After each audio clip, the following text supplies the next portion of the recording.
Mr. Teo Salak, ICPAS Advisor, Minister of State for Trade and Industry, distinguished speakers and panelists, ladies and gentlemen, a very good morning to you all. Thank you for attending this ICPAS 2012 budget seminar.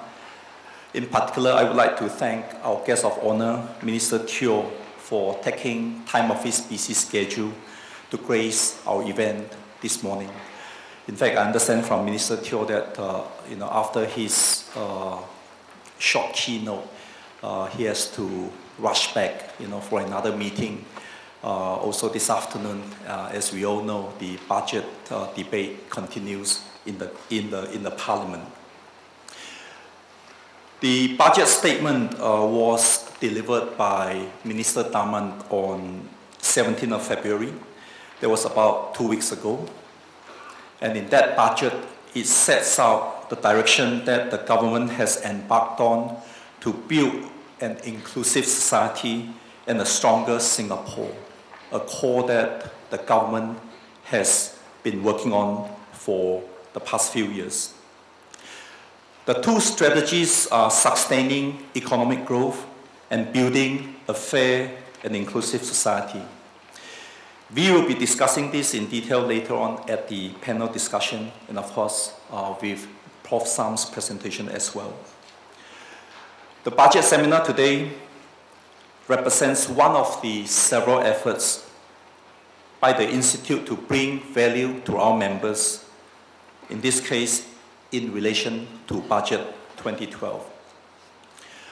Prior to that, the Institute had conducted a pre-budget survey amongst our members to seek their views on Budget 2011, the impact of that last year on the current year, and their measures which they felt should be covered by Budget 2012.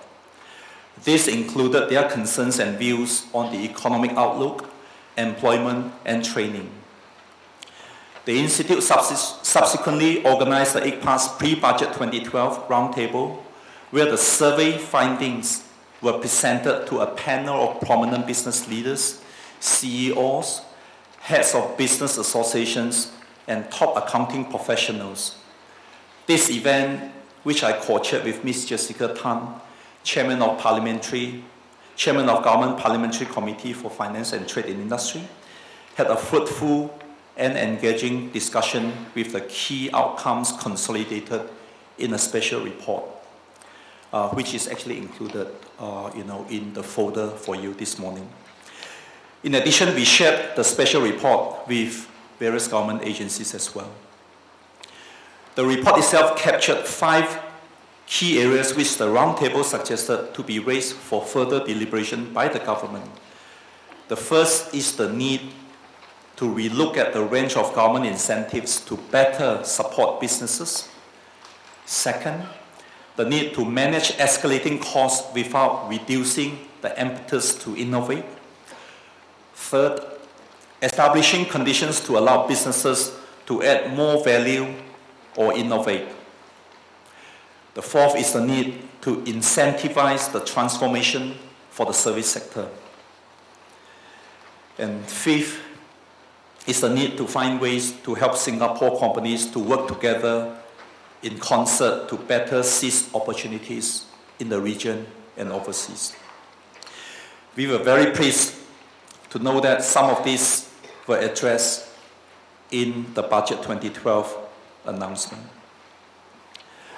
Last week, we were also privileged to have our nominated Member of Parliament and ICPAS Council member, Mr. R. Dinakaran, co-chair with me a panel discussion on Budget 2012 with representatives from the various professions such as the medicine, accountancy, IT sector, discussing the implications of this year's budget on their sectors. Panel members at that session lauded the budget for its measures to help the elderly, disabled, and the lower income, but raised concern over the implications for businesses. As mentioned in this year's budget speech, the principal focus of this year's budget is not on providing a counter-cyclical boost to the economy, but on addressing Singapore's long-term challenges, and building a better future for our people. It is a budget for the future.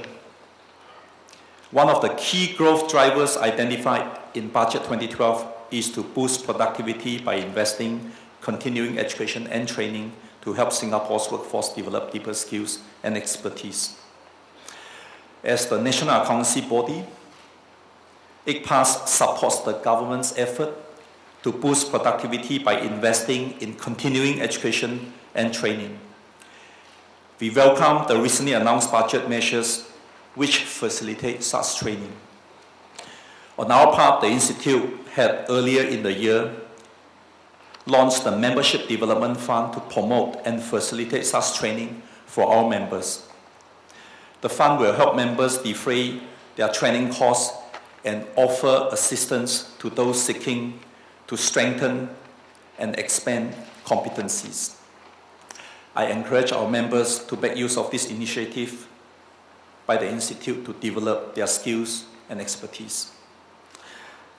Looking ahead, the Institute will work with various government agencies such as SPRING, WDA Singapore, and a few others to explore how we can develop capability program for our members and help them better leverage on the various measures, particularly for those related to training and productivity announced in Budget 2012.